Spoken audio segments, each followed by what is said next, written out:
Hello friends, मैं doctor Saroj Chahar और आज का मेरा टॉपिक है how to isolate genomic DNA specially from bacteria.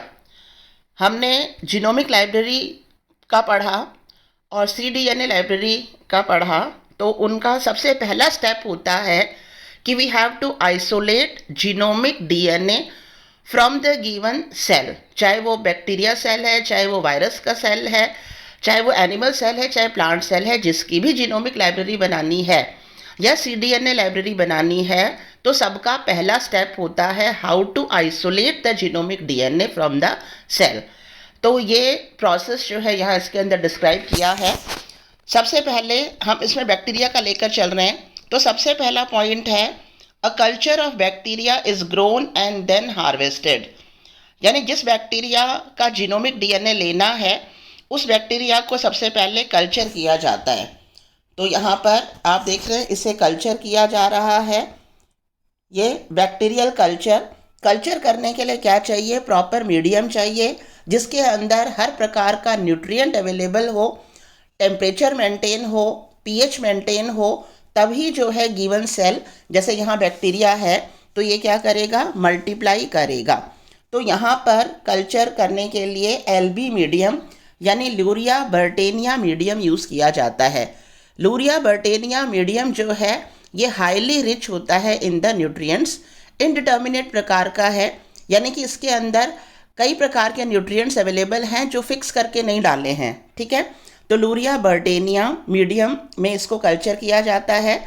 When grow and achieve certain density, ये ऑब्जर्व करते हैं कि जब ये ग्रो कर रहे हैं और एक पर्टिकुलर डेंसिटी अब जो है इनकी हो जाती है, तो उसके बाद में इनको जो है उसके बाद में जो है यहाँ से बैक्टीरिया को लिया जाता है। ठीक है, तो अब सर्टेन डेंसिटी को कैसे मेज़र किया जाता है? ये स्पेक्ट्रोफोटोमीटर की सहायता से इसकी ऑप्टिमम डेंसिटी मेज़र की जाती है। यहाँ से जो है ये सैंपल लेंगे और सैंपल लेने के बाद में इसको स्पेक्ट्रोफोटोमीटर में ऑब्जर्व करके देखेंगे, इसकी ऑप्टिमम डेंसिटी जितनी चाहिए उतनी अगर हो जाती है, उसके बाद में ही यहाँ से सेल्स को आगे फर्दर जो है प्रोसेस में लिया जाता है। ठीक है, तो उसके बाद पहला स्टेप क्या हो गया? कल्चर करना। उसके बाद में सेंट्रीफ्यूगेशन किया जाता है। सेंट्रीफ्यूगेशन लगभग 6000 से 8000 राउंड पर मिनट और 10 सेकेंड के लिए किया जाता है। सेंट्रीफ्यूगेशन करने के बाद क्या होगा? क्योंकि सेल्स जो हैं ये डेंसिटी हाई है इनकी, तो ये जो है ये नीचे बैठ जाएंगे और ऊपर जो है सुपरनेट में क्या आ जाएगा? Aqueous medium. सुपरनेट में क्या आ जाएगा? एक्वस मीडियम आ जाएगा। ठीक है, तो इस तरह से फर्स्ट स्टेप है a culture of bacteria is grown and then harvested.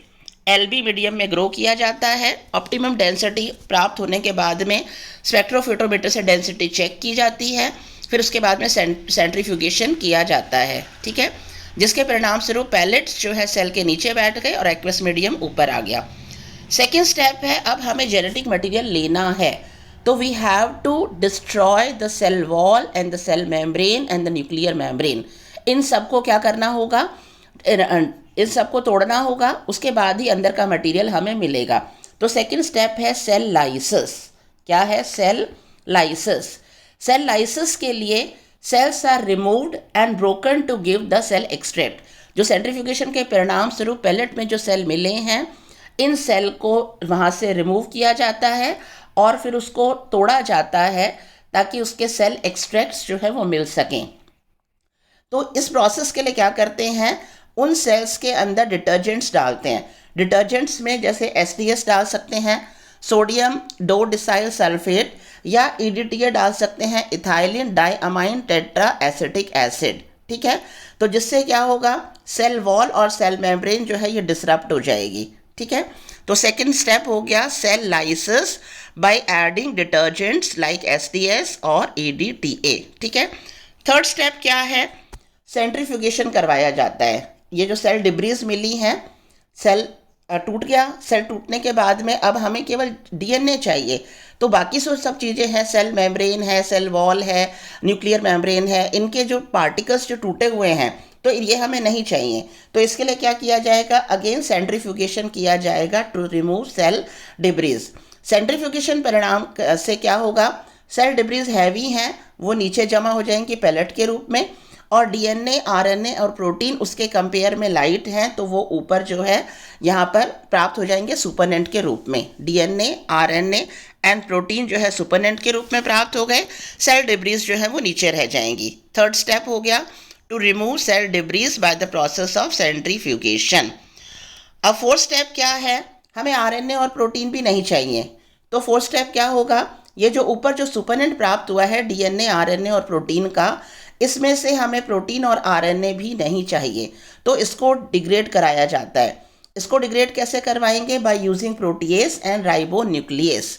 Protease से प्रोटीन का डाइजेशन हो जाएगा, ब्रेकडाउन हो जाएगा, राइबोन्यूक्लियस से आरएनए का ब्रेकडाउन हो जाएगा। ठीक है, तो इस तरह से इनके ब्रेकडाउन के बाद में क्या रह गया, डीएनए हमें सेपरेट करना है। ठीक है, तो ये हो गया fourth step, degradation of कॉन्टेमिनेंट्स।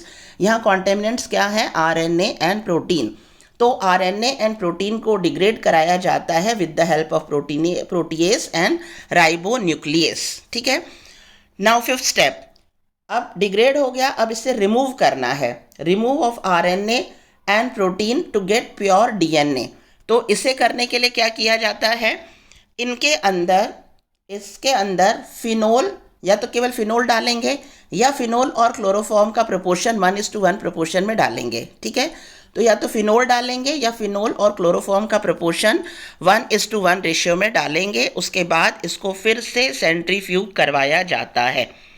Centrifuge करवाने के परिणाम से जो आएगा, 3 लेयर बनेंगी।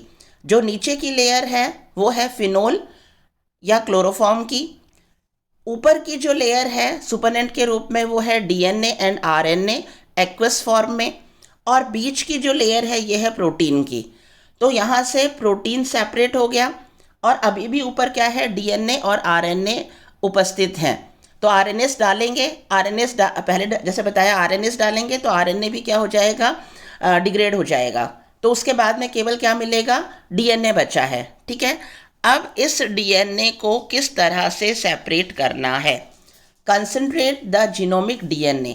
जीनोमिक डीएनए को कंसंट्रेट करने के लिए क्या चाहिए, 2 तरीके हैं। तो इसमें क्या, अगर ज़्यादा मात्रा में है, अगर गिवन सेल का जो जीनोमिक है उसके अंदर डीएनए ज़्यादा मात्रा में है तो अलग तरीका है, और अगर कम मात्रा में है तो अलग तरीका है।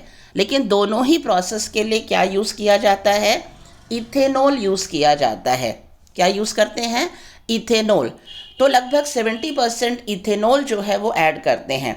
अगर ज़्यादा मात्रा में है तो क्या होगा, जो ये फिर सेंट्रीफ्यूगेशन करवाएंगे वापस से, तो डीएनए जो है वो नीचे आ जाएगा, इथेनॉल ऊपर रह गया।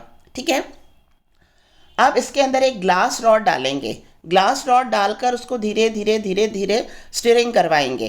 तो जिससे क्या होगा, डीएनए जो है वो, उसकी विस्कोसिटी हाई होती है, तो वो इस ग्लास रॉड के साथ लिपट करके इस तरह से ऊपर सेपरेट होता जाएगा।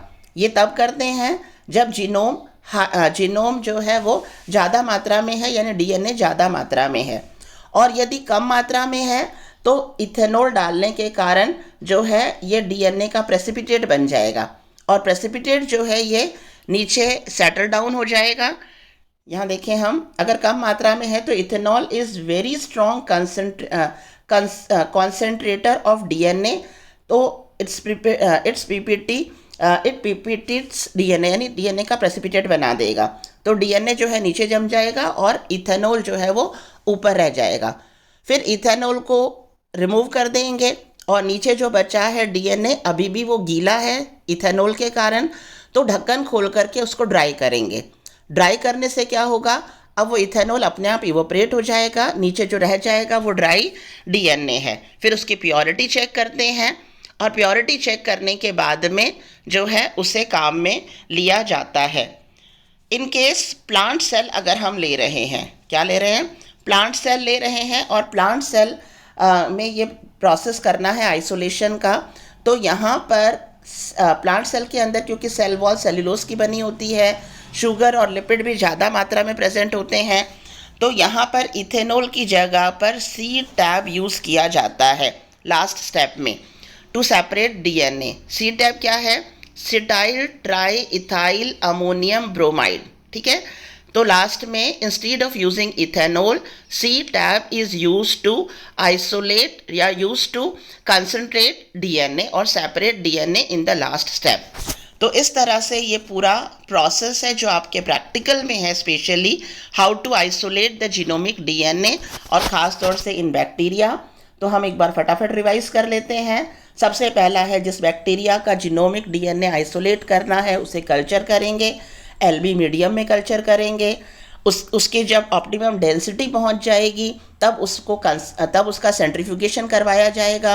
8000 राउंड पर मिनट 10 सेकंड के लिए करवाएंगे, जिससे पैलेट जो है सेल्स के वो नीचे जमा हो गए, मीडियम ऊपर रह गया, सुपरनेंट को हटा देंगे। कोशिकाएं जो मिली हैं उनका लाइसिस करवाएंगे। लाइसिस करवाने के लिए इसमें क्या ऐड करेंगे? डिटर्जेंट जैसे एसटीएस या ईडीटी यूज़ करेंगे, जिससे सेल वॉल और सेल मेम्ब्रेन टूट जाएगी। उसके बाद फिर इसका सेंट्रीफ्यूगेशन करेंगे। सेंट्रीफ्यूगेशन करने से सेल डिब्रीज जो है वो नीचे आ गई, डीएनए आरएनए प्रोटीन ऊपर आ गए। अब हमें इसमें से आरएनए और प्रोटीन को भी हटाना है, तो इसमें प्रोटीएस और राइबोन्यूक्लियस डालेंगे, जिससे क्या होगा? प्रोटीन का डाइजेशन और आरएनए का डाइजेशन हो जाएगा। उसके बाद हम इसमें फिनोल और क्लोरोफॉर्म 1:1 रेशियो में डालेंगे। अगर क्लोरोफॉर्म अवेलेबल नहीं है तो फिनोल भी केवल डालेंगे और उसके बाद इसको फिर से सेंट्रीफ्यूगेशन करवाएंगे, जिससे 3 लेयर बन गई। सबसे ऊपर की लेयर है डीएनए आरएनए एक्वस फॉर्म में, बीच की लेयर है प्रोटीन की इंटरफेस वाली लेयर और नीचे की लेयर है फिनोल और क्लोरोफॉर्म की। तो यहाँ डीएनए और आरएनए ऊपर से सेपरेट कर लिया। अगेन आरएनएस डालेंगे, आरएनए जो है वो डाइजेस्ट हो जाएगा। अब केवल फिर वापस सेंट्रीफ्यूग करवाएंगे, डीएनए मिल गया। और लास्ट स्टेप है, अब हमें genomic DNA genomic DNA extract करना है, तो इसमें इथेनॉल डालेंगे। 70% इथेनॉल इज एडेड। अगर ज़्यादा मात्रा में डीएनए है तो ग्लास रॉड की सहायता से धीरे धीरे जो है उसको स्टिर करेंगे, जिससे डीएनए जो है ये इस ग्लास रॉड के साथ में अटैच होकर के लिपट कर ऊपर आ जाएगा। और अगर कम मात्रा में है तो इथेनॉल डालकर हल्का सा हिलाकर छोड़ देंगे। ज़्यादा समय के लिए इथेनॉल नहीं डालेंगे। ज़्यादा समय के लिए अगर इथेनॉल को रखा जाता है तो क्या होगा कि खुद जो डीएनए है वो डीनेचर हो जाएगा, कोई काम का नहीं रहेगा। तो कुछ समय के लिए ही इथेनॉल डाला जाता है, ठीक है। इससे प्रेसिपिटेट इथेनॉल के कारण जो है डीएनए का प्रेसिपिटेट बन जाएगा और इस प्रेसिपिटेट को फिर रिमूव किया जाता है और इसे ड्राई किया जाता है। थोड़ी देर इवोपरेट करने देंगे, इथेनॉल इवोपरेट हो जाएगा, रिमेनिंग जो रह जाएगा वो है ड्राई डीएनए। इन केस अगर प्लांट सेल ले रहे हैं तो उसमें लास्ट स्टेप में instead of using ethanol C tab is used. CTAB है cetyl tri ethyl ammonium bromide के लिए, ठीक है। और ये क्यों किया जाता है? क्योंकि प्लांट सेल की जो सेल वॉल होती है वो सेलुलोज की बनी होती है और इसके अंदर शुगर और लिपिड की मात्रा ज़्यादा होती है। तो इस तरह से ये स्टेप्स जो हैं ये किए जाते हैं to isolate genomic DNA from bacteria, और ये आपके प्रैक्टिकल में है, ठीक है। That's all about the topic. Thank you. कोई भी डाउट हो तो आप कमेंट बॉक्स में लिख सकते हैं।